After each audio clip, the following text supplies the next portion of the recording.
So guys, it's David here. Now, today I was watching this video and it was talking about like motivational and mindset stuff, right? And I was like, let's see what this is about.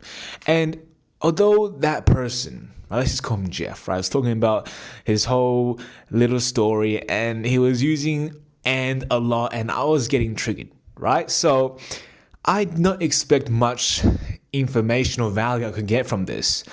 But James reminded me of a point that I had kind of forgotten.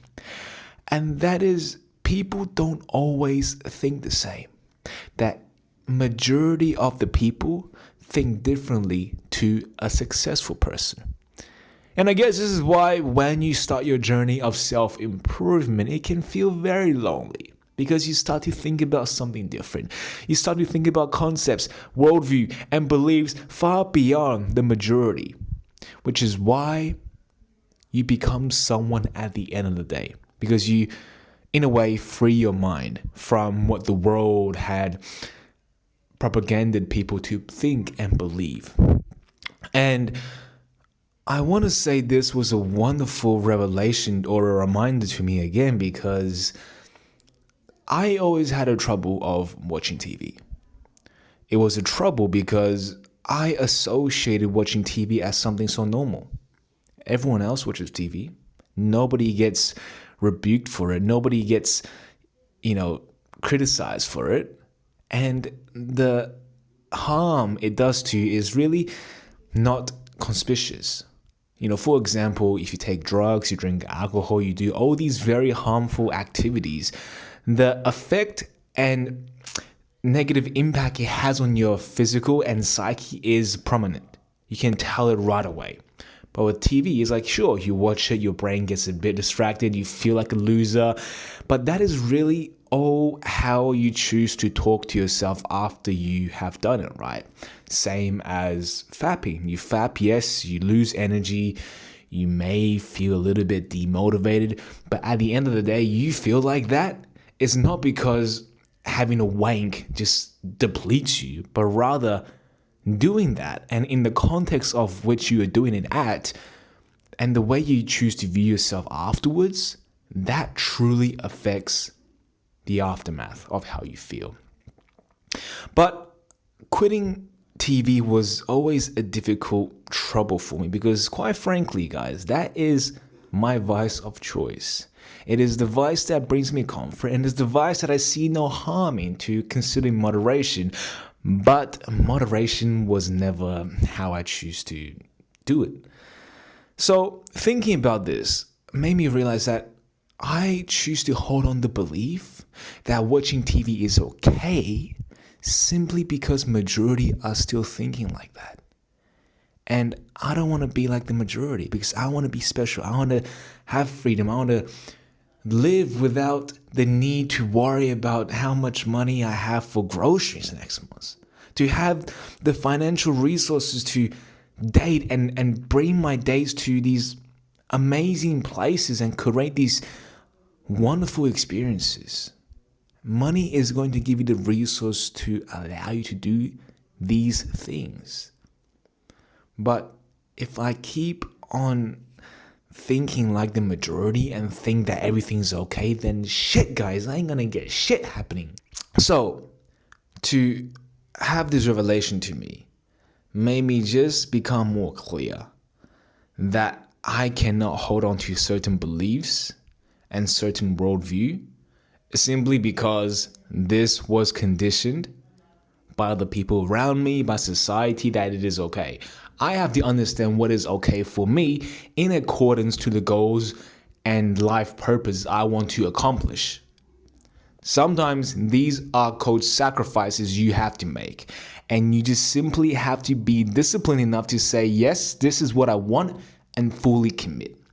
And I do believe I also have failed to take full responsibility of my life. And I say this because when you take full responsibility of your life, guys, you stop putting blame onto other people. You stop going back into your old habits and relive your old lifestyle and blame the situation, blame your family, blame your friends, blame the weather for that you failed. And to play the blame game, guys, is such a weak card we all had pulled in your life. And perhaps you're still doing this. Perhaps this person is still blaming the 100 million reasons that has no goddamn correlation to your own lack of consistency. And sometimes, guys, I swear, you just have to own up to that shit. Right? Because I'm so tired. I'm so tired of just not taking responsibility of yourself. If you don't take responsibility of yourself, you're literally telling yourself, I can't do it.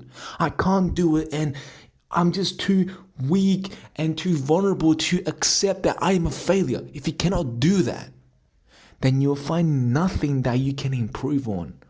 And thinking about this just gives me more testosterone, I swear, guys. Like, I don't know what's up with me, but I have just been, like I want to get something done, and but I don't know. Anyways, getting off topic here. What I'm trying to say today is that first, we all have different worldviews. We all believe differently and we all think differently. And until you can get that through your head and you have to think beyond other people and start to create your own values, beliefs, and what is right and wrong for you to do based on your purpose, then you'll never really stay consistent with it.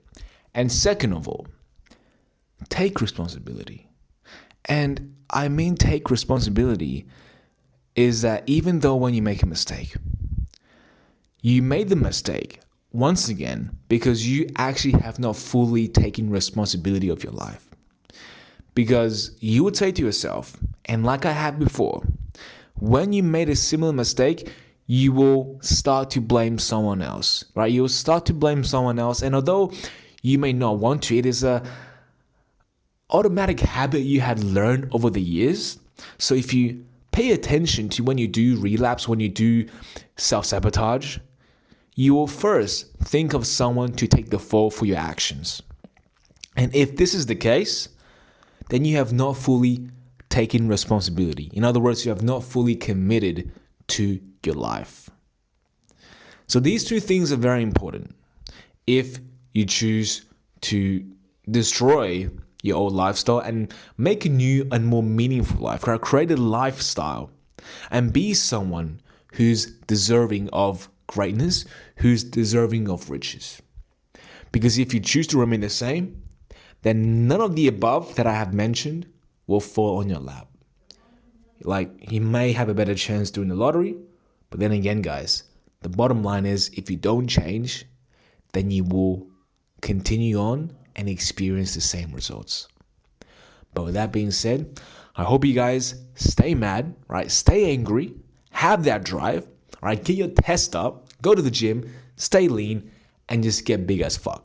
Because I swear that ever since being on this cut, I thought I would have less energy, but for some reason, some miracle, like I'm just feeling on top of the world right now. And this really is a mentality. It's a mentality that we all should possess, because being tired, thinking that you're tired, thinking that you need more food is all bullshit, right? It's all bullshit. All right, stop making excuses, know what you should prioritize, and go chase for it. But with that being said, I hope you guys had learned something from this. But if not, like always, I'll be here for you guys tomorrow. Until then, good night.